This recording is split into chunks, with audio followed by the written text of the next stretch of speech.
Welcome to Fitzdog Radio. I'm sitting in the guest house behind my house. It's become overrun with shite. There's a fucking clothes rack. There's stuff piled on the couch. It's a mess. It's a disaster. And I can't have it.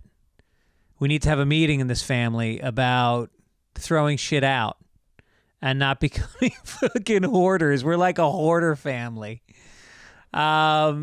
Welcome to the show. Shout out to Rosie's Bagels, who stopped by this morning and dropped me off some delicious Montreal-style bagels and lox. If you live on the west side of L.A., go to their website, Rosie's Bagels LA, pick some up. They're delicious. They deliver them to your home on Sundays. Nice day. I had a nice day. I woke up late. I was out last night. I did like 4 shows last night in Hollywood. And one of the shows was at the Comedy Store, and I found this out later from another comic who told me that while I was on stage, a woman in the audience was walking in, and she went, "Oh my God, is that Bill Burr?"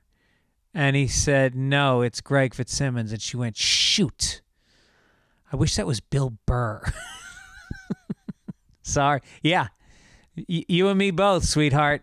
You and me both.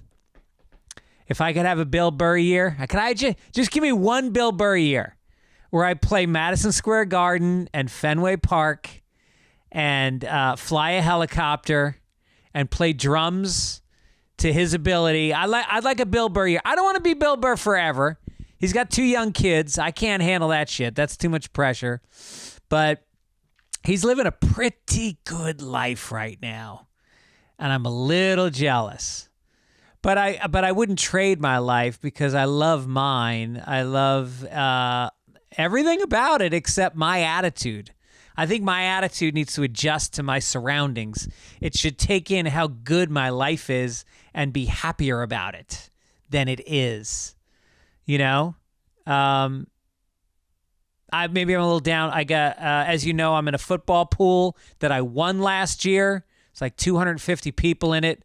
Last year I won it. This year I was in the final 8. And today I chose the Dallas Cowboys, and they lost by 3 fucking points in double overtime. I don't know if it was double, but it was definitely overtime. And I'm out. And I think a bunch of other people got knocked out. So now there's only 3 left in the pool. And there's a lot of money in it. There's like $7,000 in the pool. And I lost it. I lost Powerball, and then I got knocked out of my pool in the same goddamn week. God damn it. And I was going to switch to the Giants, but my rule is never bet on the New York teams. They break your heart. They will win games they have no business winning, and they will lose easy games. So don't touch New York. That's my rule in this pool. It's what's brought me so much success. And literally, your picks have to be in at 10 a.m. And at 9:57, I was sitting there with the app open, about to change it to the Giants, who turned out won, but I didn't trust those motherfuckers. Anyway, so that's over. I'll still watch football, but with a little less passion for the rest of the season.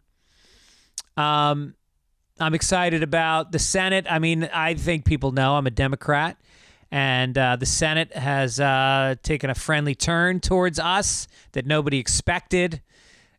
The funny thing is, like, I guess I looked up the stats. It's like 27% of people aged 18 to 29 voted, which is the second highest youth turnout in a midterm election.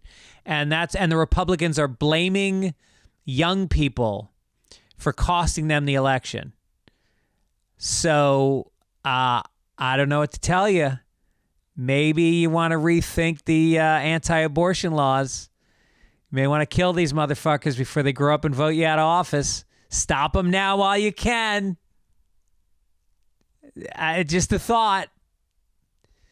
There's a lot of conspiracies about why there's so much anti-abortion sentiment in this country. Somebody said to me it's because they're anti-immigrants, so we have less immigrants to do jobs, so we need more people to do those jobs. So I wonder, does that mean like baby toys are now going to be like lawnmowers and baby strollers and like all the jobs we expect immigrants to normally do.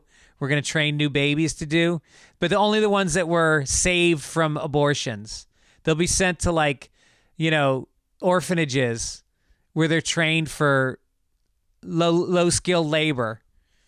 Anyway, does that sound racist? It's not racist. I'm telling you, immigrants come to this country and they work low skilled jobs. God, I hate that I have to explain that and suddenly worry. Oh shit. Speaking of which, I got to remind there's an edit I need to take out of the podcast today. Anyway, so Chappelle hosted SNL last night. I'm taping this on Sunday. Chappelle did an amazing job, reaffirmed once again that he's the best alive doing comedy today. Some people feel like he endorsed Kanye. I heartily disagree. I think he found the line. I think he has the precision of a major league pitcher in finding that spot. He finds the line. He sits right the fuck on it. And he just, the tension is perfect because nobody knew he was going to do, everybody expected some trans jokes. He didn't do any. And people did not expect him to come out and do so much stuff about, I guess they should have expected it. I guess the last 3 times he's hosted SNL, it's been the week after an election. And he's like their guy now for that. But man, he had some funny jokes about Herschel Walker. I did not find it to be condoning Kanye, but then I took a walk today with my friend Josh, who's Jewish, and did not like Chappelle's monologue and found it to be condoning some of the anti-Semitic stuff that's been going out there. But, he's Jewish, and you know how they are. See, now I did it. Now I'm sitting on that line. So I don't know. To each his own. That's the beauty of comedy. A comedian can do one bit, and a lot of different people can take different things from it. But I think we have to preserve our right to have a little irony in the jokes we're making and not be taken literal. I don't know. What do you think? Jewish listeners, write in. Write in, fitzdog@gmail.com. What do you think about Chappelle's monologue? And me agreeing with it. Not agreeing with it, but I didn't find anything about it that I thought. Anyway, here's some people that have written in. Kevin Prescott had an overheard, and he was at the Black Panther 2 premiere last night. An advertisement, or an advertisement, as the British would say, for the Gary Sinise Charity Foundation starts playing. His kid says, "Who's that?" The dad says, "That's who our orange tree is named after." And the kid goes, "I didn't even know we had an orange tree." So there you go. If this dopey kid doesn't even realize what fucking trees are in the yard, you're not going to tell him about a guy who was nominated for an Academy Award, who was in Forrest Gump, for God's sakes. What else was he in? He's a good actor. Gary Sinise is a good actor. So I guess I didn't know you're supposed to name your trees. I have a Laura Bush in my backyard. I have a Chris Pine. I have a Jay Okerson. It's the only ones I could think of in the 30 seconds I thought about that letter. Here's an overheard that, here's a classic overheard. I was new at comedy, and I was in Boston. I sound a little stuffed up, and my nose is stuffed up. I was in Boston, and I was a new comic, and I was bombing to the point where I was pausing for where the laughter should be just to pace myself out, or I would run out of material before my 10-minute spot ended.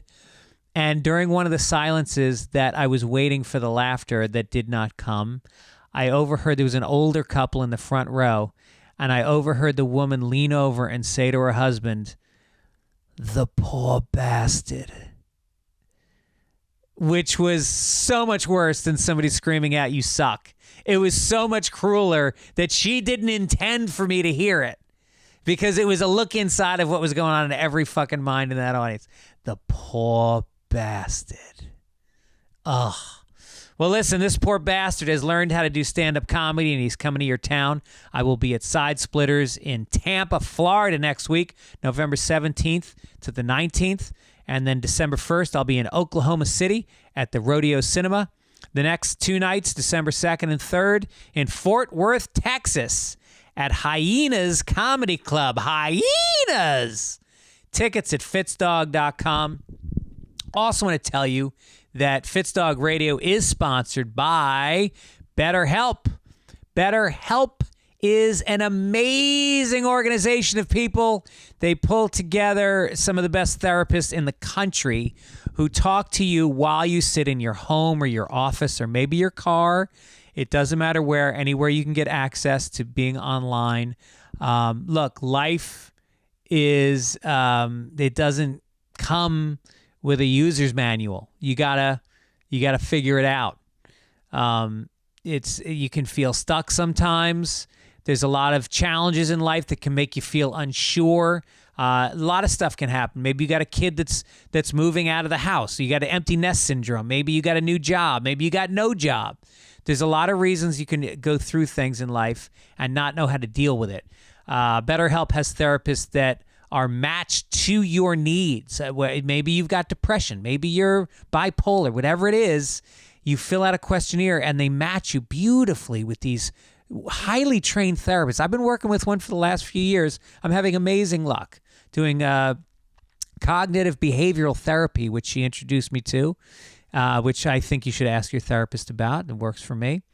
So BetterHelp has connected over 3 million people with licensed therapists. It's convenient and accessible anywhere, 100% online. It's as the world's largest therapy service, BetterHelp has matched 3 million people with professionally licensed, I just said that, vetted therapists available 100% online. Plus, it is affordable. Way more affordable than in person, by the way. Just fill out a brief questionnaire to match with the therapist. If things aren't clicking, you can easily switch to a new therapist anytime. It couldn't be simpler. No waiting rooms, no traffic, no endless searching for the right therapist. Learn more and save 10% on your first month at BetterHelp.com/Fitzdog. That's better, H-E-L-P, help.com/Fitzdog. Do it. Help yourself. Help those who love you to be around you. You'll be easier. My guest today has been on the show many times. He's a neighbor of mine here on the west side of L.A. He's been in over 80 films, including A Few Good Men, Grumpy Old Men, The Usual Suspects, Casino, End of Days, and currently stars in The Marvelous Mrs. Maisel. He was in The Wedding Planner, Willow, Miami Rhapsody, the whole 9 yards. He's done it all.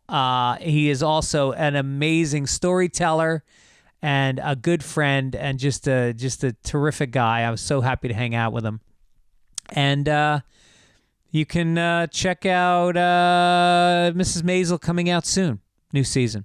Okay, here it is, my chat with the great, the talented Kevin Pollak.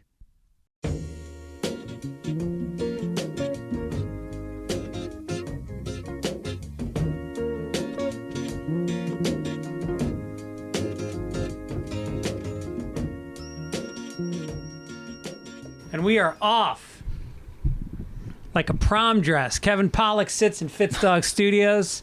He's wearing a H.J. Heinz Pittsburgh T-shirt. What's that all about? My better half of 15 years is from the Pittsburgh area. They love it.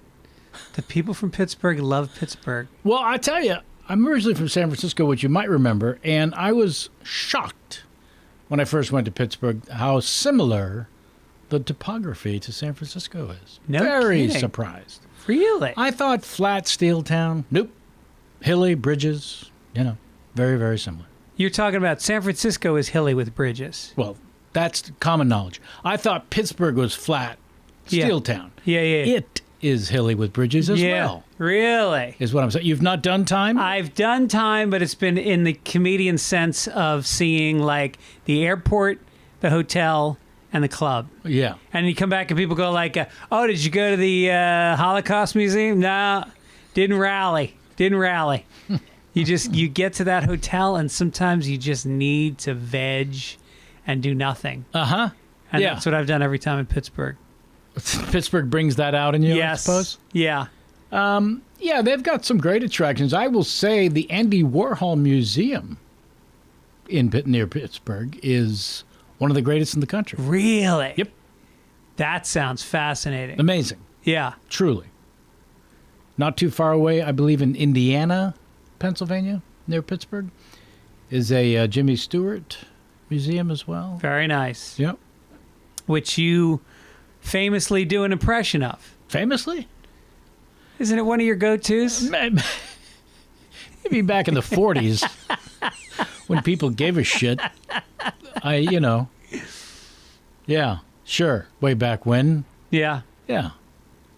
You got any new ones? I'm always annoyed by that question. Oh, really? Well,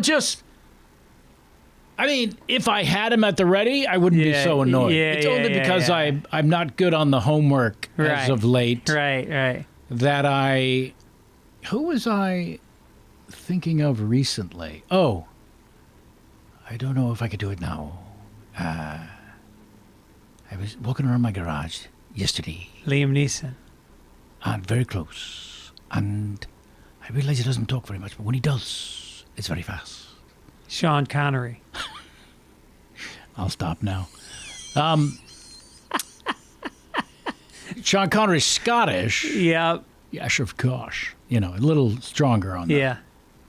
But, I was trying to learn. I guess people are told to call him Tony Hopkins.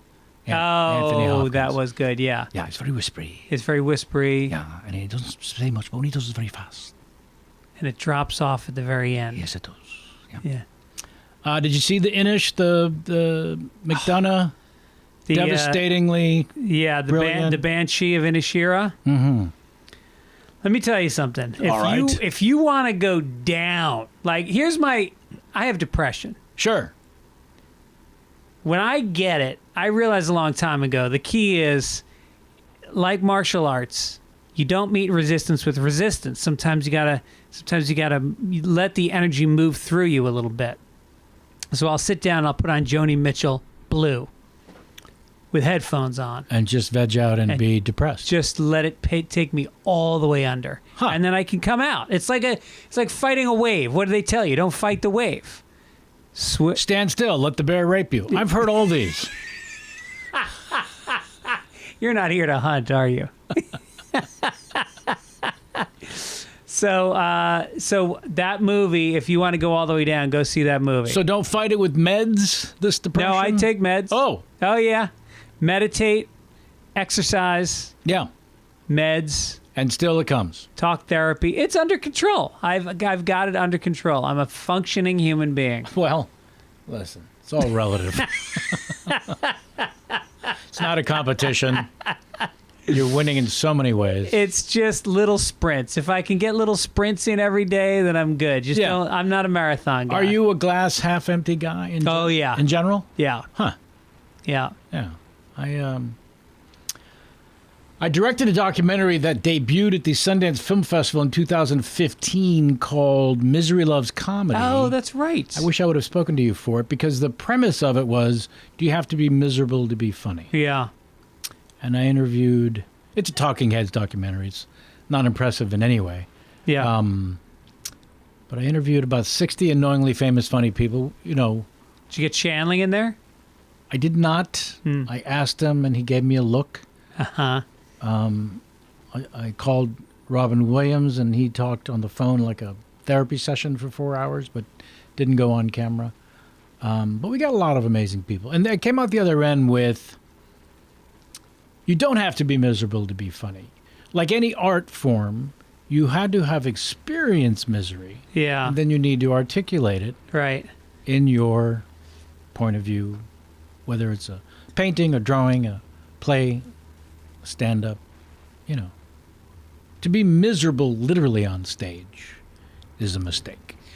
Well, that's what the original blues guys say white guys got wrong about the blues, is you don't act sad when you're playing the blues. It's almost celebratory. So there you go. Yeah. Yeah.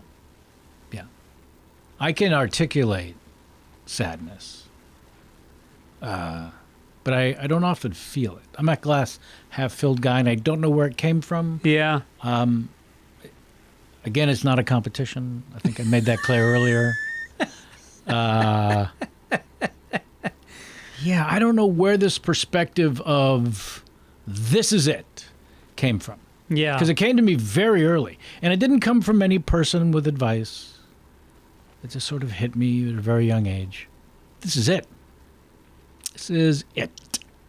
Isness, they call it. Uh-huh. It just is. Just isness. Yeah. I don't know about that. You never heard that word? Isness? No. I think it's kind of what you're talking about. It's accepting life on its own terms. Yeah, that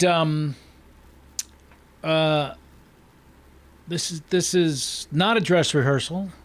This is all of it until it ends. And boy, you can go anywhere at any time if you need a cup of perspective as to how much better you have it than others. Yeah. No matter where you are in the food chain, there's someone dying.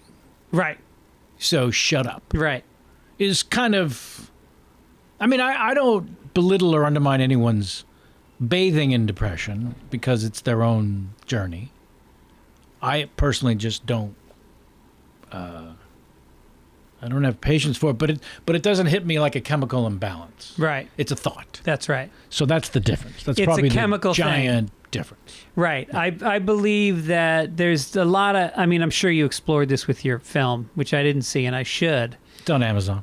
It is. Waiting for you. Now, do I have to pay for that? I don't know. Do you have Amazon Prime? Yeah. Then no. I mean, I don't want to get depressed about. So there's a lot of angles on depression. There is the chemical aspect, obviously. I mean, yeah, you look at families, look at the Hemingways offing themselves. Yeah, There's something going on there. We don't even have to go that famous. I think we can look at the Joneses. The Joneses. And see Thanksgivings all over the country will be riddled with sadness. Right. Sadness and alcohol. And Brian Jones driving into a pool. Yep. He was a little sad that day. That. Yeah. The Joneses. But no, I think that it's something that you have to accept when you have depression, that life is not necessarily, I mean, the whole Buddhist Eastern idea of happiness is that it's not supposed to be a state that you maintain. No. You're not seeking happiness. You're seeking being in the moment and accepting whatever's happening. Yeah. Yeah, I mean, I sort of walk through it all as if I were medicated, which puts you in the middle. Uh-huh. But it's a better state, I feel, than if I sat around and thought about it. Right. Yeah. But it's interesting because you have always struck me as somebody who has depth. Sure. No, you really. I mean, you want to be self-deprecating. We can do that all day. No. But you, sir, you're a deep thinker. I'm a deep thinker. Yes. Yeah, the waters, I'm not sure how shallow they might be, but I am a deep thinker. I do like to philosophize. Yes. And that comes usually, you would assume, from having felt pain and having been in a dark place. You would think. But you're saying you haven't really spent a lot of time there. No, I don't think I have. Huh. I don't think I have. No, I'm not terribly interested. And, yeah, I've not been to therapy since I was a child. And, really? And the folks said, you should talk to someone. And I remember I was probably 10 or 11, and he just suggested we play chess. And then there were some questions that I answered matter-of-factly and didn't. I was thinking while he was asking questions I'm not falling for this. Yeah. As opposed to there's some work to be done. Yeah. But also, how much work did the 11-year-old have to do? Yeah, right. Go back to your childhood memories. Yeah. I haven't had them yet. Yeah. I'm living them. I don't even know what I couldn't possibly remember having celebrated 65 less than a couple of weeks ago. Yes, 65 can look this good. Happy birthday. Yeah, thanks. I don't how long ago it was 11, but it was so long ago that I can't fathom what my mom was sensing that she thought I should talk. You don't know. Quote unquote, talk to someone. And I never asked her afterwards because it was just the one time. Yeah. Which I never also thought, does that mean when she checked with the doctor said I was going to be okay? Yeah. You know, what was the reason? Because there was no follow-up from mom. But there was not a lot of follow-up from either parent about anything. Uh-huh. I was thinking recently, I mean, because I ended up at San Jose State University. I grew up in San Francisco and San Jose, and I was so non-academic that I don't even know if I applied. I went to San Jose State University because my friends were going to college, and it seemed like the thing to do, and it was right down the street. And I had a solid B average. Also, just no academic desire. Yeah. I was class clown. I was there to get through it. Right. I had 2 teachers that were somewhat memorable. One just taught Samuel Clemens the whole semester. That's amazing. Which was a turn on to sarcasm. Yep. And political humor and societal humor, and writing that paper was a lot of fun. And that was like what, senior year of high school? Senior year in high school. Yeah. And then I had one other cool teacher in high school. All the other teachers were just bored, which is why I was too. Yeah. But the other teacher was cool. You would get a test in front of you when you got to that class. And the first part of the test at the top of the page would be the test instructions. And they would read, preheat the oven at 450. And then some other funny non sequitur Right. ways of saying, fucking relax. Yeah. It's going to be fine. Right. Yeah, he was super cool. Mr. Shamani. Decapitated while driving. No. Yeah. Also dated one of the seniors. No, he didn't. Yeah. So I'm Oh, wow. What a great teacher. Yeah, he was phenomenal. He looked like Burt Reynolds at the height of his career. How old was he when he dated the senior? Had to have been 40s, mid 40s. Married? Early to mid 40s. No, he was single. He was single. So it was appropriate. Well, it was appropriate in the sense that she was probably 18 going on 40 Yeah. also. Yeah. Bizarrely mature to the point where you'd look at her and think her younger sibling goes here. Yeah. Right, she doesn't. You're right. But yeah, and then later, after graduating, many years later, hearing that his convertible Porsche had flipped and he had been decapitated. A public school teacher driving a Porsche. Off-ramp. Yeah, there's another question. Yeah. But it's probably pre-owned. I don't think it was. I mean, come on. You got to start thinking like a Jew every now and then. Nobody's buying new. And nobody's buying that Porsche. And nobody's buying, yeah. That he got decapitated in. No. Did he get in trouble for dating the high school student? I kind of just slid by. I had a gym teacher. I think it did slide by because she remained and he remained, and it really wasn't much of a hubbub. Yeah, right. You know. Yeah. No, it happened. It used to happen. Yeah. I had a gym teacher that was sleeping with a girl from the next high school over. Ah. And everybody knew about it. He was smart enough to at least leave campus. Little distance. Plus, smart enough to become a gym teacher where it's expected. I mean, yeah. And I guess the English teacher also is the guy you kind of expect it from. He's the one who's going to maybe smoke some weed with a few students after school. Right. Yeah. Yeah, this guy was just so funny and hip, and I had one other gym teacher who I remember there was some senior ski trip. Even though I didn't ski, I still went. Sat shotgun in his Volkswagen van while we quoted the Cheech and Chong album, Santa Claus and His Old Lady, the whole drive. Yeah, he was pretty damn cool also. That's awesome. Yeah. It's a great place to grow up. Like Tim a bunch. He would say, after basketball practice, help me get the balls back in the thing. I'll give you a couple bucks. He would say, I'll give you a couple bucks after everything he asked you to do. And he never did. No, it wasn't even. It was just being funny. Yeah. There were little things like that my brain latched onto, where someone just made the smallest effort to be funny. Right. And what a difference they could make. Right. You know? Yeah, we had a teacher who was, his name was actually... I'm proud of you for trying. I'm going to get it. All right. Bacchius. Sure. I mean... Dr. Bacchius. What am I going to say? No, it wasn't? Well, I mean, isn't Dr. Bacchius. Wasn't Bacchius like the Greek god for partying and stuff? So this guy used to teach. He was I grew up in New York, just outside the city, and this guy used to go into the city. Like he'd cancel class one day because he had a full voiceover audition, and he would do acting, but he taught English and Greek history. Wow. And he was the kind of guy who would get on it. It was like that Dead Poets Society. He was the guy that would get on the desk and quote Shakespeare. Jesus. Amazing. And he would drink a Grolsch beer at lunch every day. You know those bottles, they had the campus? wire. Yeah, right on campus, right at his desk.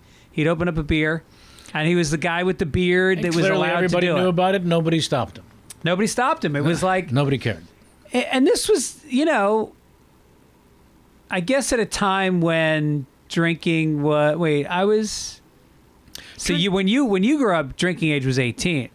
Yeah, but also... When I grew up, it turned 19 as soon as I turned 18. Sure. And then it turned 21 when I turned 19. Yeah, well, that was just a system fucking with you. Yeah. But in this case, there were no campuses that I ever heard where a teacher was having a beer at lunch every day and openly not caring. Right.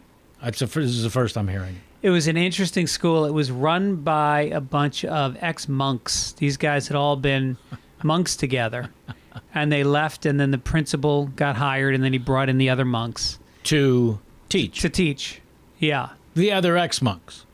And did you ever hear stories as to how they excommunicated themselves? No, it was never talked about. The exit strategy. But they were all gay. Well, I mean, the gay ex-monks is pretty great as titles go. Yes. And there was no... I asked if you heard why or how they exited, not why. And you shared they were gay. That's interesting. Well, I don't know. Maybe they were... You certainly don't get thrown out of the brotherhood for being a homosexual. I mean, I think technically you would, but I think it's just the opposite. You're thinking Catholicism. Yeah. Yeah, these guys were... Nobody's thrown out. These guys might have been Greek Orthodox because two of them taught Greek. Oh, wow. Yeah. Greek Orthodox monks? Yeah. Maybe I don't know what a monk is. Somebody goes in a monastery and studies. Yeah, but I didn't know you could study to be a Greek Orthodox within the monastery. Well, look, if we're going to... I thought it was all facts here. Like Tibetan monks. I guess the that's my Christians reference. have monks. Okay. Sure. Yeah. Yeah. I guess because the Jews didn't have monks, I know nothing about it. Is there a sect of Judaism that is all about, I mean, I guess... the Hasidics? Is it the Hasids? I mean, would they be considered monk-like? No, because they marry, right? Yes, they do marry. Yeah. So there's no celibate wing of the Do you think the guys Judaism. that were on the 405 with the signs, fuck the Jews, kill the Jews, after Kanye spoke the way he did, you think they had Beats earpods listening to Kanye? You think that's also possible? That's entirely possible that he made a few bucks on his streaming platforms that day. Do you think there was any connection at all to his tennis shoe wear? Yeah. And those people. And then I found myself, as that was happening, I became acutely aware that I was the loudest, most obnoxious Jew on television as Moish Maisel in the in that program. A little bit of a target on you, think? Well, I don't know, but it all sort of it's weird. It is the first time that I've played a loud, obnoxious Jew. Yeah. And I did hear instantly from everyone, my better half included, it was the role I was born to play. So I don't know what that means, but I just know that on film, I prided myself on less is more. Yeah. For 30 years, since Subtle A Few Good actor. Men, which I believe Sure. I told that story on your podcast previous. But really, just with the goal of not being caught acting. Right. That was the only reason. I wasn't trying to accomplish anything other than that. Don't Right. get caught. And then the first and only time I'm screaming as a loud, obnoxious Jew. Yeah. I get all the attention and the best job ever. But then the, 11th wave of Jew hating occurs recently. Yeah. And it did dawn on me, maybe I am too high profile Wow. You and Susie Essman. of a loud, obnoxious Jew. Yeah. Yeah, she's right in there. She would definitely, we would be neck and neck, our characters. Yeah. Well, I mean, I think that the response to Kanye has been so cohesive and strong Amazing. that it was actually made me feel pretty good about it. Like, there's always going to be a Kanye, but When is our Skechers society going to pull steps together? up. Yeah, right. When Skechers gets on board. Yeah. It must have been exciting for them to take a stand on anything. What a golden opportunity that ended up being. They've never said no to anything. No. Yeah, their CEO must have said, stop fucking with me.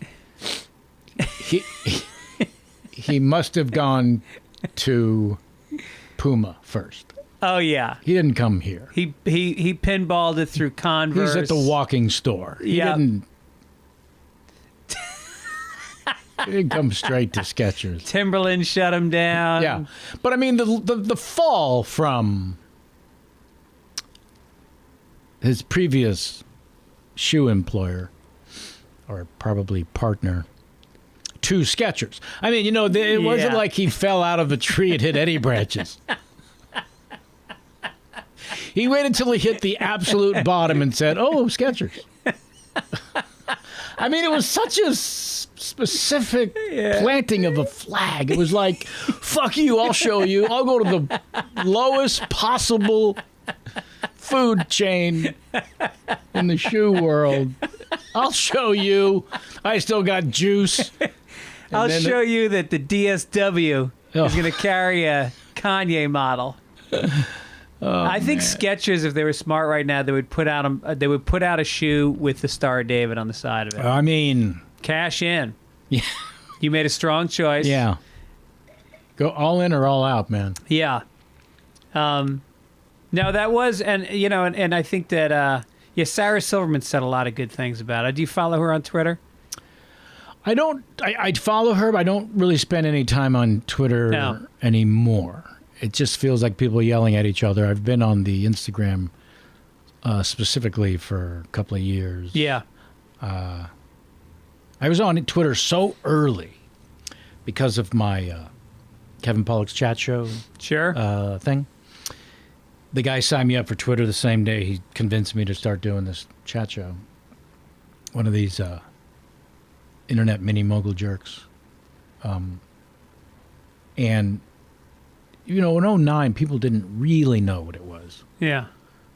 In fact, I was such an early alleged celebrity that I was on the short list of everyone who signed on, saw under the we recommend you follow.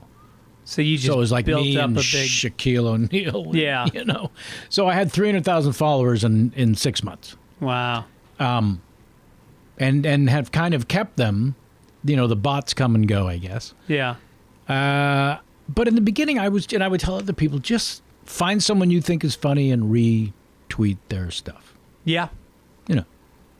Be there to entertain. And if you can't think of anything, because on Twitter, it's not stealing material because you're giving the person credit Sure. in the retweet. Right. So just do that to help people understand your own sense of humor until you can figure out something funny to say. No, I mean, through the history of time, the funny guy is not always the guy that comes up with it. It's the guy that you see at the golf course and goes, hey, did you hear the one about? Yeah. That's all Twitter is. Did you hear the one about? Yep. That's what a retweet is. That's right. That's exactly right. The street jokes. Yeah. Did you hear the one about? I have to do street jokes on Monday. There's this golf tournament. Do you play golf? I did competitively as a younger person, and then switched to tennis. Yeah. And then couldn't make time for either. Golf was the most, time sucked. It's crazy. In order to maintain any quality of your game, what is it, 2-3 times a week minimum, really? If you go twice a week, but the problem is you got to drive. We live on the west side, so you got to drive an hour to get to the course. Yeah. And then it's a 4.5 hour round. Yeah. And then it's 7 hours. Get a drink afterwards. It's 7 or 8 hours. Yeah. And I couldn't. Anyways, you're going to a golf tournament. But I'm doing a golf tournament on Monday. There's a group called Comedy Gives Back that they. Yeah. You probably know about them. Yeah. I hear from them all the time. That's probably them now. That's them. So they have a golf tournament. So they have a golf tournament to raise money for this great charity that helps comics that need money for rehab or rent money, and so you play the round, and I think there's about 20 comedians playing, and so each foursome gets an extra player, which is a comedian. Okay. And then so we're supposed to be sort of entertaining on the golf course. Yeah. And then afterwards there's a dinner, and then the comedians each tell one great street joke. Just one. Just one, and unless you make the finals, I think they pick 4 people, and they get to tell a second joke. Do you want a good golf street joke? Oh, I would love a good golf street joke. Okay, well, stop me if you've heard it. Okay. Foursome, they're on the 17th tee. Yeah. One of them hits it off into the woods and says, I'm going to find that fucking ball. I've lost a dozen already. I'm going to find that. If you don't see me on the green, just keep going, because I'm not going to leave here unless I find that ball. Do you know it already? No. So he goes off into the woods, and he's looking. There's a fence. There's some livestock beyond the fence. He's looking over on the other side of the fence. And his buddies get to the 17th green. He's not there. They go on to the 18th. They don't see him. They go to the clubhouse to have that drink you spoke of. And he finally shows up. And they say, Larry, did you finish the round? What happened? Craziest thing. I'm looking for the goddamn ball. It's on the other side of this fence. There's some cows. And there's a woman. She's looking for her ball, too. And I say, hey, I find mine. If I find yours, I'll let you know. Help each other. Anyways, I see the sun glimmer off of something that I think is my golf ball, and it's in one of these cows' assholes. So I lift up the tail. I look at it. It's a ball. It's a golf ball. I look at it. It's not mine. And I say, hey, lady, does this look like you? And she hit me in the throat with a 7-iron.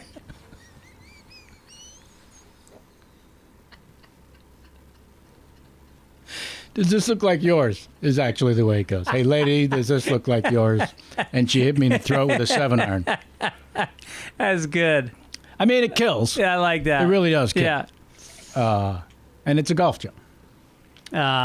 Here's one I have, but I don't know if it's as good as that one. There's foursome of guys on the first hole. It's like 10 o'clock on a Saturday morning. First guy tees up his ball, takes a practice swing, starts to address the ball, and then just off in the distance, there's a line of cars, a hearse followed by a line of cars. And the man stops and he takes his hat off, and he waits until they pass off in the distance. And then he stands up to his ball, and his friend goes, wow, that's really respectful that you did that. And he goes, well, would have been 20 years next week. That's good. It's not as good. It's not as good. No. It's not as good. No. It's good. It's very much a golf joke. Yep. It's the kind of golf joke that would be more successful in exchanging golf jokes. Sure. Because it's solid. Yeah. But you are teeing off with an iron, not a wood. Right. Yeah, you're not You're not shooting for the green on this one. You're laying up. Yeah. You're laying up. Yeah. I mean, mine is storytelling. It involves voice. The guy's voice changes. Yeah. You know, you gotta. It's got 3 acts. It's got 3. They're playing. You lose the ball, and you get the clubhouse. Yeah. And then you got somebody was telling me about Frank Langella. You know Frank Langella? Of him, sure. You've not met him. I mean, we did a pilot together, but I think we had dinner at the show creator runner's home. Yeah. But I think he mostly told stories and I listened. Great actor. Phenomenal. And pretty much life of the party kind of guy, right? Yes. Yeah. So I guess he got in some trouble last year. He was on a show, and I don't know what the show was, but I guess he was telling jokes. Yeah, and immediately tried to own what happened. Yes. And, of course, a pasty white guy can't do that. Right. And it didn't help. Didn't help at all. As I recall. No, and he went down, and this poor bastard who is just a storied journeyman, a true craftsman, Yeah. who deserves, in his old age, a little bit to be grandfathered in on some dirty jokes on set. This isn't like... Yeah. So I guess this is the joke he told that got him canceled. And you're okay? You think this won't get you canceled? Oh, I'm uncancelable. I'm not big enough. All right. But no, it's not. I'm telling it because it's not even that bad of a joke. Sure. So there's this old folks home, and there's a husband and wife, and they walk around all day, and she has her hand on his dick the whole time. Uh-huh. It's just how they walk around. Right. And they have lunch together, and they go to bingo together, but the whole time, her hand is on his penis. And he seems happy, and it just works. And so one day, she had to go to a doctor's appointment, and so she leaves, and she comes back to the old folks home. And the husband has got another woman with her hand on his penis. And she says, she's hysterical. She goes, "What does she have that I don't have?" And he goes, "Parkinson's." You see, because she shakes. Now, is that bad of a joke? Well, it's a good joke. And it only makes fun of people with Parkinson's. It doesn't even make fun of women or old people. How could you get canceled for making fun of people with Parkinson's? I mean, you shouldn't. Aren't they suffering enough? Right. But they're not on the show. They're not present. No. Yeah. That would be horrible. Yeah. Yeah. I mean, it is an interesting thing that what jokes are appropriate now. When I think about some of the jokes that were told when I was young by my father and his friends, and they weren't racist, but they were New Yorkers, and they just told raunchy jokes. Yeah. It's a weird time in living in a fascist state created by my fellow Democrats. Right. I mean, truly more dangerous than the so-called opposition when it comes to censoring. We shifted from Tipper Gore putting stickers on albums back in the 80s Right. to just today. I was reading, who has a book out that's kind of anti-Semitic right now? The basketball player? Kyrie Irving? Does he have a book I didn't know out? he put a book out, but he's certainly on the hot spot as of late. I think he's got a book out. Or is it him? It's something about Hebrew to Black, it's called. Yeah. I don't know if that's his book, but it's certainly one that he was supporting. Either he wrote it or he's just been whoever supporting. wrote it, Yeah.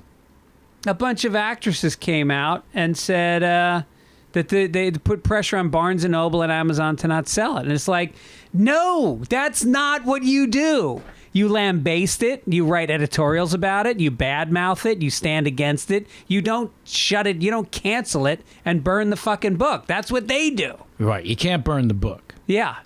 This player you mentioned is certainly being held responsible Yes. by now his team and sponsors and so on.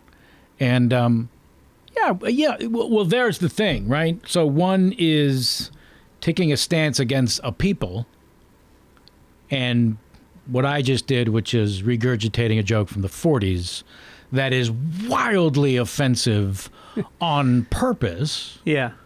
And it's the shock nature of its purpose that makes it funny, because it's so inappropriate, over the top. So if you were to have fault with it, you would be taking yourself too seriously. You would be taking your mission to stop people like me from telling shocking jokes, too seriously.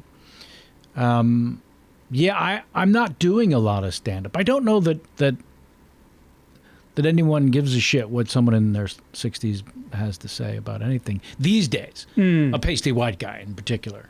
And I don't also want to wave the flag of this. Right. I wouldn't want that to be a part of the act. Right. But there's a lot of middle ground, though, because I think that this sort of third voice has emerged from, and I'm not subscribing to it, but it's a legitimate voice, which is, you've got what you would see as this left that you're describing that's condemning and burning books, and then you've got the Trumpers, but then you've got people that are coming out that are uncancelable. There's guys like Mark Norman and Ricky Sam Gervais. Morrell. We saw Ricky do Ricky his last Gervais, stand-up show sure. in London before it dropped on Netflix, and he, in a live setting, I mentioned, because I did love the way he would say something homophobic, and then someone in the audience would laugh, and he would point, well, the audience is laughing, but he would point to one person in the audience and go, homophobic? Yeah. Like this guy. Right. Can you right. believe this guy? Yeah. He found that incredibly funny. That's funny. And it was just divert Yeah. the blame. Perfect. I mean, it was this guy. Do you believe this guy over here with this? Thinks it's funny, what I just said. And it was That's smart. it was diabolical. Yeah. How well it worked and how simple it was. Yeah. He gaslighted them. Yeah, right to their face. Yeah. And but again, I don't know. My act never really said anything. It was always about pure entertainment. Sure. And not really taking a position on anything. I think Leno got to me very early when I first got to LA almost 40 years ago and said, listen, do you do political jokes in your act? No. All right, so you're not a political comedian. All right, so why do you want to alienate half the audience every time you go on stage? Why would you do that? Is that really what the function is? And then I watched him tee off with a 7-iron and succeed beyond. Right. Right. But he... Were you ever a part of those soothsayer gatherings up at his home? He would literally sit in front of the biggest fireplace the world has ever known, smoking his pipe, like a stand-up Yoda, and had incredible words of wisdom, Right. for sure. Right. And this one, that one I just shared was, if you have something to say it, for sure. If that's not what your act was, which he had seen of me and was reminding me, if you're there to leave your troubles and worries at the door, Right. there's plenty of room for that. And if that's who you are when you're on stage, then be that. Yeah. And I found it a lot more enjoyable, quite frankly, to take everyone on a ride of my choosing, like a theme park, more than... Every now and then, like when Obama got caught smoking at the White House, I would do something, but it was just an excuse to do an impression. Yeah. And it was just about smokers. Right. It wasn't about politics at all. But on your on podcast, you talk politics a little bit, though. Yeah. So I guess... Well, right before the 2016 election, when all the Democrats thought that it was going to be a landslide and Hillary was going to win by an embarrassing margin, before the debates where she said, it's all on my website, it being what I think about everything. Yeah, right. Can you imagine what Al Franklin would have done on that debate Yeah, stage. I know. That would have been the second coming. Yep. He would have been eviscerating Yep. that moron. That I mean, there is that. I will never forgive. Nope. That was she the senator from New York, Gillibrand? Yep. Who took him down? Yep. That was such a selfish, short-sighted, putting yourself ahead of your party move. He was the strongest thing going in the Democratic Party, and they just took him out in 3 days. A president with a strong sense of humor. Could you imagine? Right. Wouldn't that be? Right. Yeah. So I before 2016, I was on stage as political as I could get, but I was just talking about who I don't trust anyone who would run for president. Yeah. That was my position. Mm-hmm. That ego, who wakes up one morning, first you have to look in the mirror and say, "I got this." Yeah. Right? All right. I got this. How do you get past that? And then is the most difficult moment when you have to share this news with your wife or husband who knows way too much about you. Yeah. Honey, I'm going to make a Costco run.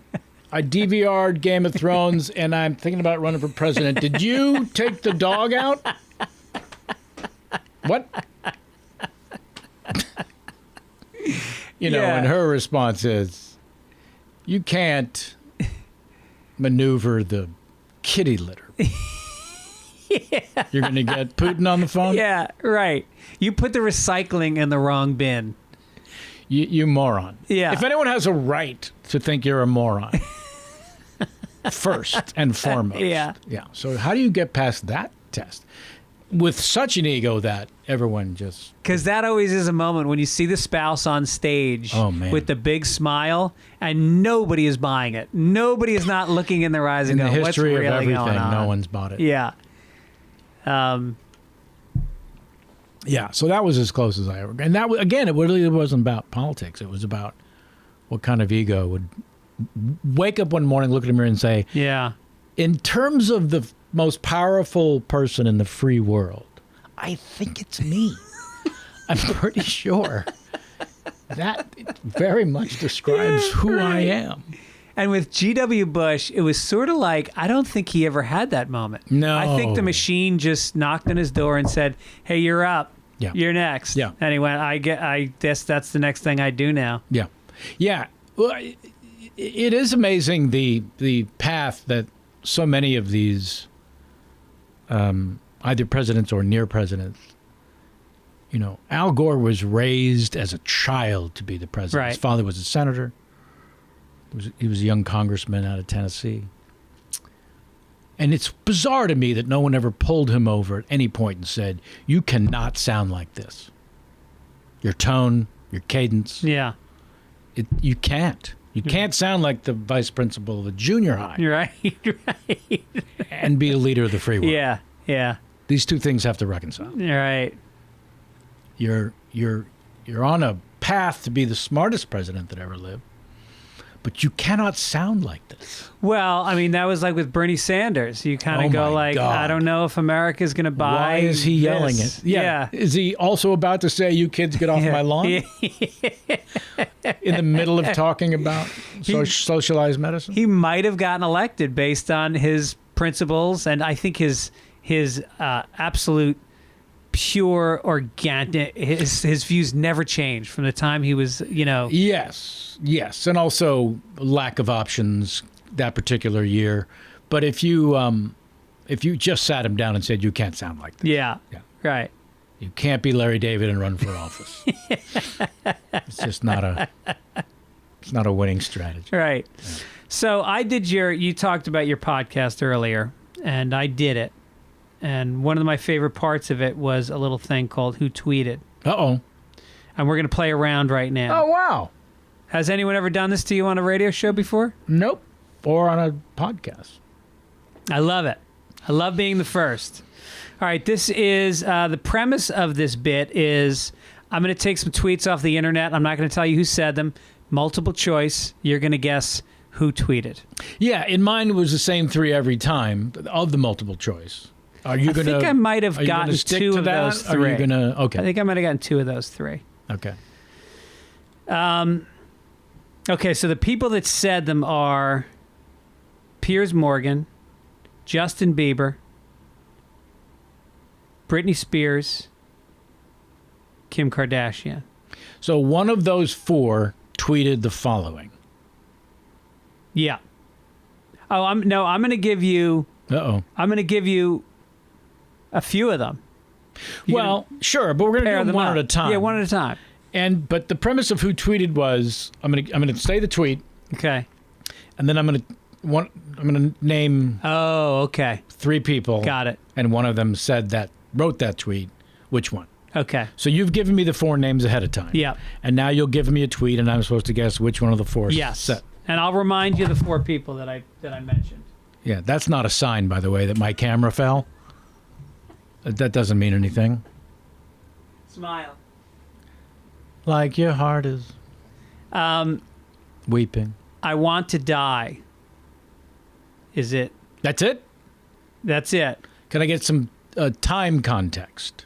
Oh, what time was it tweeted at? And I don't mean time of day. What year? Oh, I'm going to say... aughts. I'm going to say the aughts. Early aughts. Late aughts. Late aughts. Yeah. Okay. Let's hear it again. I'm going to die. I want to to die. Okay. I want to die. So it could be Britney Spears. It could be Justin Bieber. Could be Piers Morgan. Okay. I'm not great on how old Bieber was in the late aughts. So that's 12 years ago, 13 years ago. He's 28 now, maybe? No, he's older than 28. Is he? I have no idea. Yeah. I have no idea. 36. 36. So he was 23. Did he want to die at 23? It was kind of over when he was 23, wasn't it? Or a version? Because my instinct is, of course, the obvious, which is when you play who tweeted, you learn to not pick the obvious. Right. The obvious is Britney, Right. who had some ebbs that we all know about. Shaved her head. Sure. Chased by the paparazzi for weeks. Yep. Yeah, no, difficult times and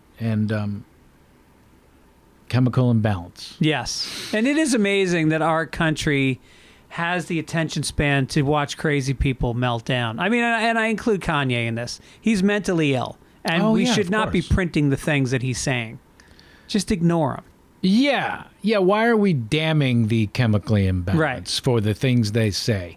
Well, in his case, because he has a platform and can allegedly influence millions of people. Yeah. At least business-wise and entertainment-wise. So he can therefore be dangerous. Yeah. To make fun of him doesn't make any sense. To remove yourself from business relationships does. Right. So I don't see Piers Morgan. Piers Morgan. Yeah, I don't see him ever thinking or saying, I want to die.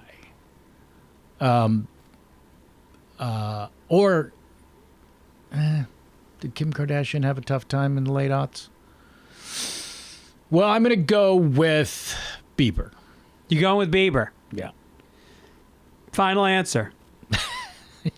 It was, in fact, Piers Morgan. Wow, the only one I ruled out. Yep. That's why I picked that one. And that's the game that I forgot. Yeah. The least obvious is usually the one. Let's see if I can apply that in your second volley. Okay, second volley. This one is... does anyone think global warming is a good thing? I love Lady Gaga. I think she's a really interesting artist. Is that? That was all in one tweet. Yeah. All right, so this person made such a left turn in the middle of their tweet that they couldn't even finish the thought. And because you've already picked Piers Morgan, I'm going to give you a third person that this could be. I'm going to give you three names now. Go ahead. Larry King, Kim Kardashian, Britney Spears. Well, it sounds like Larry King because it was the way he talked And I also had a thing on my on the Kevin Pollak chat show called the Larry King game. Where the guest had to do a Larry King impression. Yeah. Well, specifically those right before he goes to the phones, he would say a non sequitur. So you had to think of the most ridiculous thing that Larry could say, and then the name of the town if it was funny sounding, you know. At Thanksgiving, I like to teabag the gravy boat Schenectady. Hello. As an example. But that does sound like such a left turn in the middle of the tweet. I'm going to say Larry King. Interesting. Larry King. Final answer. What were the other two? Kim and Brittany? Kim and Brittany. And Okay. again, by your theory, those sound like they could be either one of them. Yeah, it has to be one of them because of my theory being Larry's the most likely. Yeah. So did you flip-flop on me? Make it too obvious. You know what? I want it to be Kim Kardashian. I want desperately for Kim to have asked those two things in a tweet. I want that so badly that my final answer is Kim. Had you gone with Larry King, Yes. you would have been wrong. Oh, Had you gone with Kim Kardashian, still wrong. you would still be wrong. It was in fact Britney Spears. Yeah, I needed it to be Kim. Yeah. Yeah. Well, I'm doing great. 0 for 3, 0 for 2. Let's see if I get... all right, one more. I just had the thrill of a lifetime. Saw the clock change from 1:59 a.m. to 1 o'clock a.m. I love clocks. Is that Justin Bieber, Kim Kardashian, or Larry King? As Justin Bieber, for sure. That is, in fact, Larry King. Just had the thrill of a lifetime. Too obvious. Saw the clock change from 1:59 a.m. Yeah. to 1 o'clock a.m. I love clocks. It was too obvious. Rancho Cucamonga. Yeah. Hello. Yeah. It's fun. Who tweeted? Yeah. It's yeah, it's a hard game, Yeah. as I just proved. 0 for 3. Or otherwise known as striking out. You struck out, but you did it in a fun way. Well, You gave us some insight into the game, yeah. your selections. Mm-hmm. Here's the other game I like to play. I have 3 questions from Fitzdog. I don't have a name for the segment, but I've been asking all comedians the same 3 questions. What's Fitzdog? Fitzdog Radio is the podcast that you're on. That you've But been you on said from about Fitzdog 7 as times. if you were talking about yourself in third person. Yeah. Oh, I would never assume that is what it in I'm fact. Fitzdog. No. I'm not. That's why this podcast never took off. Nobody buys it. You're like, Yeah. You're not like a He Fitzdog. doesn't even believe his own ego. Well, you know what it is. When I was in college, I hated fraternities. I went to a college that had very few fraternities, And were you in fact part of one? and I was not, and I hated them. The Yeah. few guys that were in fraternities, I hated. As a matter of fact, me and my friends got in a fist fight with them one night at their own house, and Wow. won. So my friends used to call me Fitzdog as a joke, as if I was in a fraternity. Okay. And everybody would scream. I'd walk into parties and everybody would scream, Fitzdog! Fitzdog! Great, love it. So, And I did in fact know it was the name of the podcast. yeah. But you said it in a way that suggested that it represented your listeners, and they had written in. Oh, That's what I thought. Right. This is from the bag of mail. this is from Sort of this is from thing. the mind of the Fitzdog. Okay. Yeah. I mentioned I went to San Jose State University earlier. I graduated in 9 months. I don't know if I mentioned that. You graduated in 9 months. Yeah. With a full degree. My friends called it dropping out, but I was done. It was just high school with ashtrays to me, with no interest. But I was there long enough to join Sigma Alpha Epsilon, No, you or didn't. SAE, because a friend of mine, because I had no interest, I wasn't meeting anyone, and I wasn't involved in any social gathering, and also because it was a 30-minute drive from my home. You lived at home in college? Yeah, there was no, Yeah.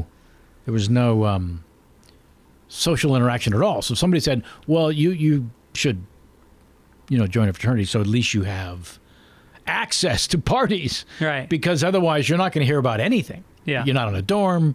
You're out."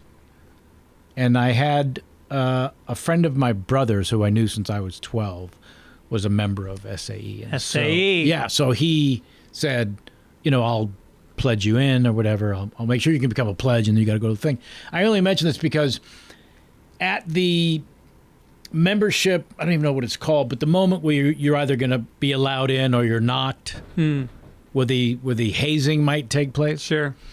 You also had like a fraternity handbook you were supposed to study for this big test. And you were going to go down this basement, we're told, stand in the middle with all the existing membership brothers around you, holding a candle in your hands, looking into the candle, and they're going to ask you a series of questions. And based on how that goes, then they'll decide whether you're to going to put be things in accepted your or ass. not. Right. And while I'm studying the handbook, I come across a sentence in a chapter that says, at no time is any university fraternity allowed to ask questions in order for you to join a membership. Something to that. Really? Literally, you're not allowed to be given a verbal test. Uh-huh. So out of wanting someone else to believe what I then believed, which was this whole thing tonight that we all have to suffer through is horseshit. Yeah. We're going to be fine. I started to tell other pledges, look at this. And so when my turn came to hold the candle down in the basement, surrounded by the brothers, the question was, we heard you were telling all the other pledges that you think what we're about to do here is a bunch of bullshit. Is that how you feel? Now, again, you're not allowed to make eye contact. I remember visibly shaking like I was being yelled at by 17 fathers. And whose approval I clearly needed. It's SAE, yeah. To go to these parties. Yeah. Which is, again, what I cared about. And so I crumbled and said, no, I don't believe what was in the book. That's the bullshit. And then they all turned on the light and laughed and said, you're an idiot. You could have... Could have stuck to your guns. You could have stuck to your guns. We're still letting you in because we're nothing but idiots. And none of us stuck to our guns either, whatever our question was. It surely didn't come from that book. Yeah, hard lesson. Wow. So... Did they give you a nickname at SAE? Don't you get a nickname when you join a fraternity? I'm sure, but there's no way I remembered it because I, again, attended for 9 months. Have you had a nickname in your life at any point? Not a name, just the initials KP. That's it. Sort of became, and only maybe in the last 15 years. Yeah. And I think it's just because people got lazy. Nobody ever tried to call you Pollak as a nickname? Oh, Dennis Miller called me Jackson. Jackson. Yeah. From Jackson Pollak. Yeah. Yeah, that was about it. I thought that was kind of lazy too. Yeah. Lazy, but also a little bit pretentious. How about... Weird. Here's 3 questions we'll ask you. What's the hackiest bit you've ever done? It was one of the first bits, thankfully. I was in my early 20s, and I went on stage. I think I mentioned I had, at this point, transitioned from golf to tennis, and I was using a head tennis racket. Uh-huh. And the word head was written on the case that you slid the tennis racket into and zipped shut. So I thought it was, bad. It was just bad wordplay and a pun to bring it on stage and say, I'm just looking for some, and then hold it up. And I only share it now because it's beyond hacky. I mean, it's not even worthy of a prop comic.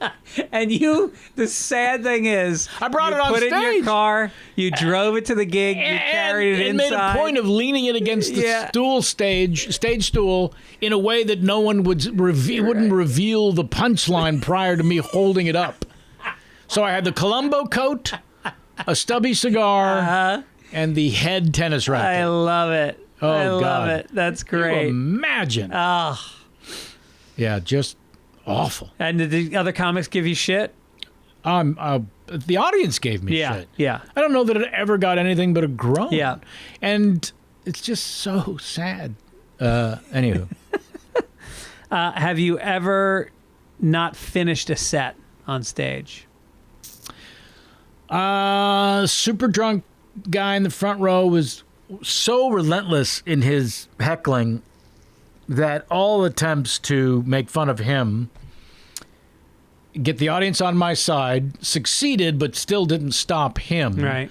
And he eventually thought his best route was the stage. So he got out of his seat, came around to the side stairs, came onto the stage. He was 6'5", teetering at 250, drunk, and just coming at me. And I, right before he reached me for any physical contact, I thrust out the microphone and he grabbed it. I jumped off the stage into his chair and started heckling him. That's amazing. It was pretty great, but I did not finish that set. Whoa, this is the same feng shui energy I was talking about earlier. You don't fight the wave. Yes. You use its energy. Yes. Wow. Yeah, I saw the attacker coming and I went with his energy. Yes. Yeah. And did he try to perform? Of course he did. Of course he did. It was the opposite of funny, and my heckling was the funniest thing of the night. Maybe. What club was that? I think it was Rooster Tea Feathers in Sunnyvale, California. That's amazing. Yep. Wow. Finally, Yep. what have you turned down recently?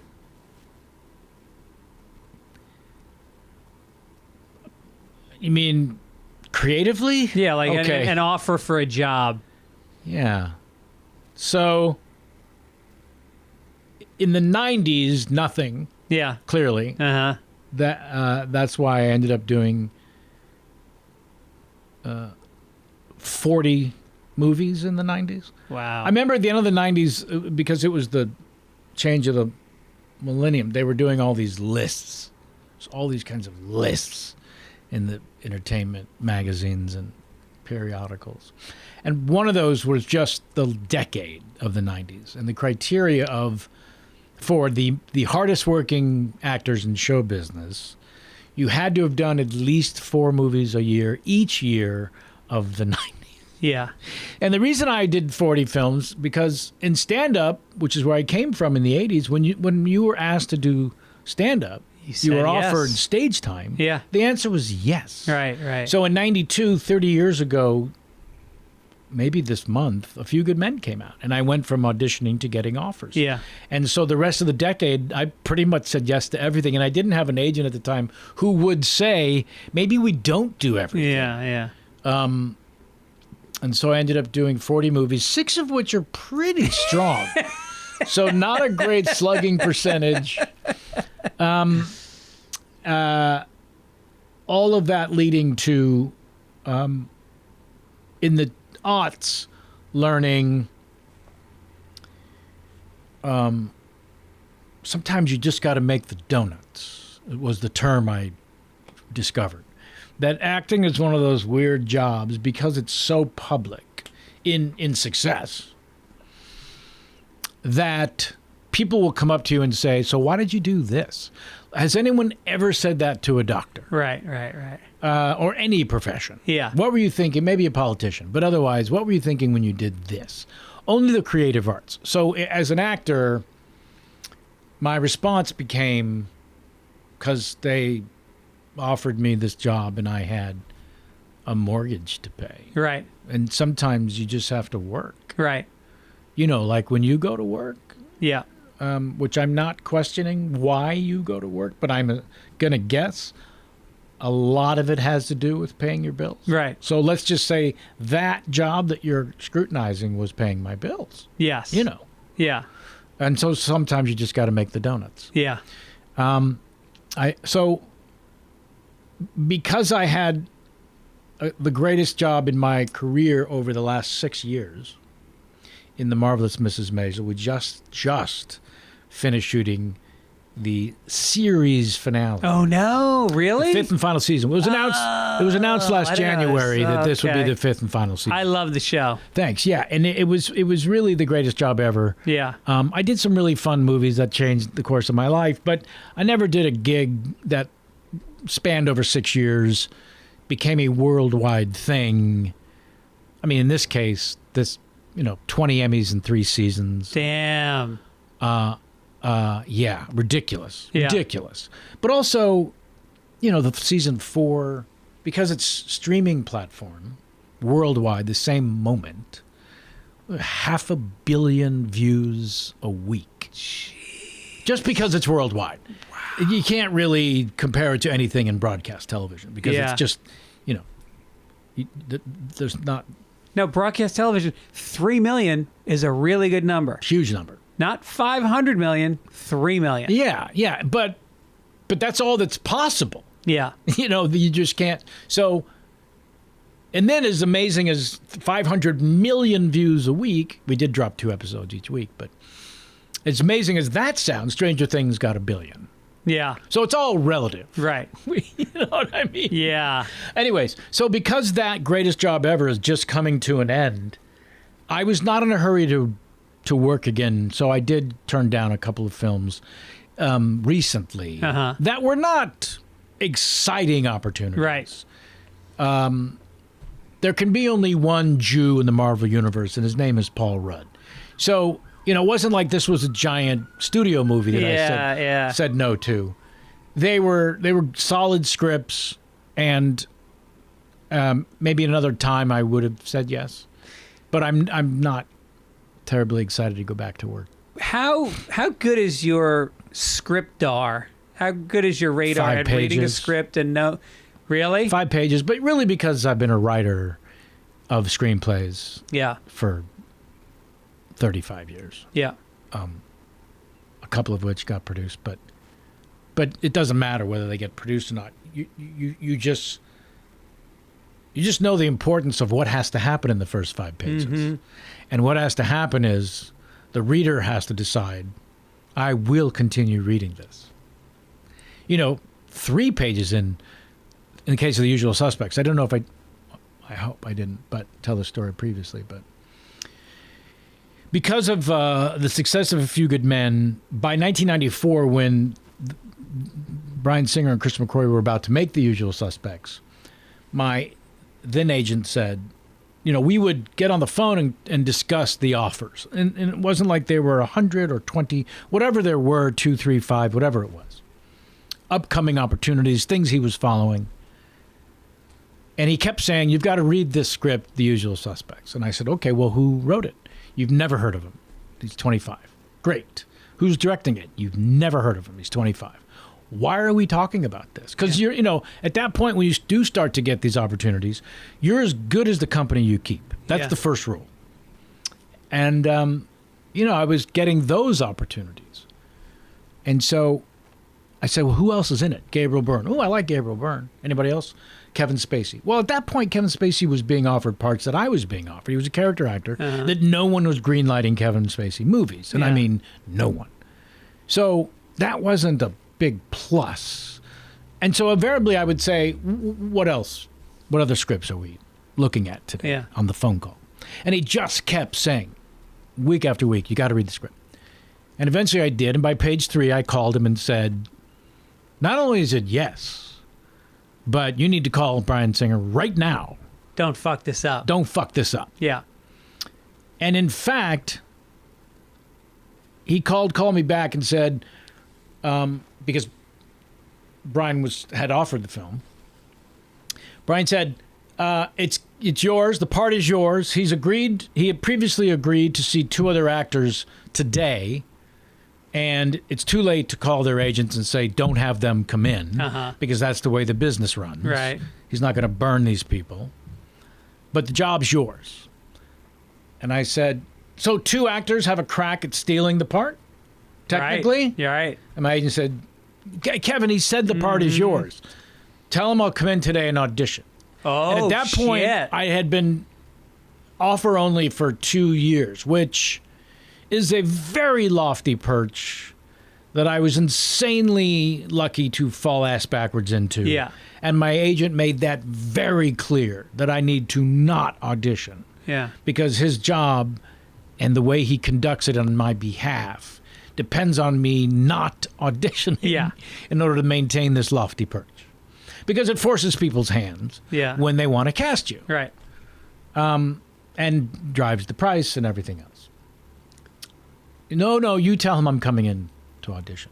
And we argued and argued. And I won. And I went and auditioned and won. But Do you know who the other two actors were? No, I don't. That would have been the kicker to the story. Tom Cruise. No, clearly it was, he had already said yes to me, knowing the other two actors were coming in, so it was nobody world-changing. Yeah. You know what I mean? Right. It's probably people in my, Well, that's how you got where you are today. You went and auditioned for that role when you didn't have to. yeah. You know? Right. That's like the guys that I see that, that really care. They end up writing. They end up not just acting, but they end up writing. They end up directing. They end up doing other things. Do you remember my annoying mantra about this? If you're not creating, you're waiting. Yeah. Right? Yeah, because we're trained very early to wait for the phone to ring. Right. And I agree. And it's not just about being proactive in your career. It pertains to that this is it. It's not a dress rehearsal we were talking about earlier. Right. If you're not creating, you're waiting. Right. So, I love it. Yeah. Well, Kevin, we just created a beautiful podcast. Thank you so much for coming in. Thank you, Fitzdog. And, I'd asked to come to your poker game, but then you told me what the stakes are, and There's not that much. it's, for me, it's... I mean, it's all relative. It's all relative. Yeah. It's relative If you'd rather play in a poker game where it costs you $40, then that's I can appreciate. That's about my range. I can appreciate that. It's also, if I believed in my abilities more, I would jump in. But knowing that how far you've gotten in the World Series of Poker, and assuming the guys you play with must be somewhat on par. Yeah, but if because they're it's a playing with regular weekly game that's been going on almost 12 years, the money moves around the table. Yeah. No one wins every week. No one loses every week. Right. And we're there as a social gathering with the same enjoyment level as you and your pals playing at the $40 range. Right. Honestly. Yeah. We're there to fuck off. It's catered. There's a masseuse. There's a masseuse. There's a dealer who organizes the game. Oh, nice. Yeah, it's a fucking hang, and you would love it. Ugh. And also, just be the nit. Be super tight. Yeah. Don't play a lot of hands. Right. And if your aces get cracked, lose a couple hundred. It's not going to destroy any aspect of your life. Right.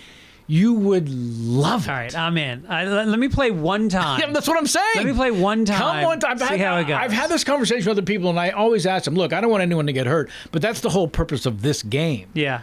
I've had friends come who I immediately said to them, do not come back to this game.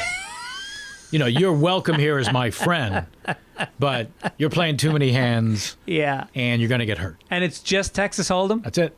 All right. Yeah. So you'll come. I'll come. All I right. thank you for accepting my pushed upon invitation. No, I've invited you. You've invited me in the past. Yeah. And I talked myself out of it.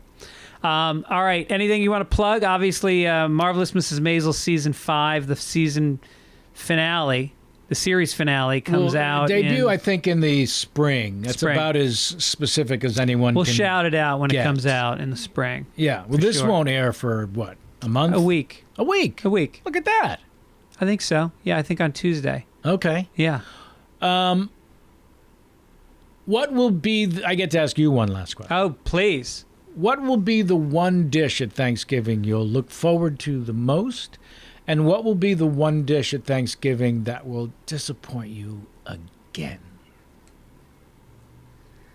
I look forward the most to my mom makes a candied yams. Sure. Yams are like a sweet potato, and then you put a layer of baked marshmallows on top. Uh-huh. Tough to beat. Yeah, and you can't fuck it up. It's a real simple one. It's all sugar. It's fantastic. Yeah. Yeah. And I will be let down by the turkey because It's turkey. It's turkey. And unless it's covered in the greatest gravy ever. It's all about the gravy. Yes, it is. It's almost like when you see a woman who's not that attractive, but she's got on a gorgeous dress. And you go, all right, I'm on board. I'll go with that. And lucky for her, you're on board. We're back at the Friar's Rest. All right. Thank you, my friend. Thank you. I can't wait to find out if I'm big enough to be canceled. I know. For the joke from the 1940s. From the 40s. Yeah. Yeah.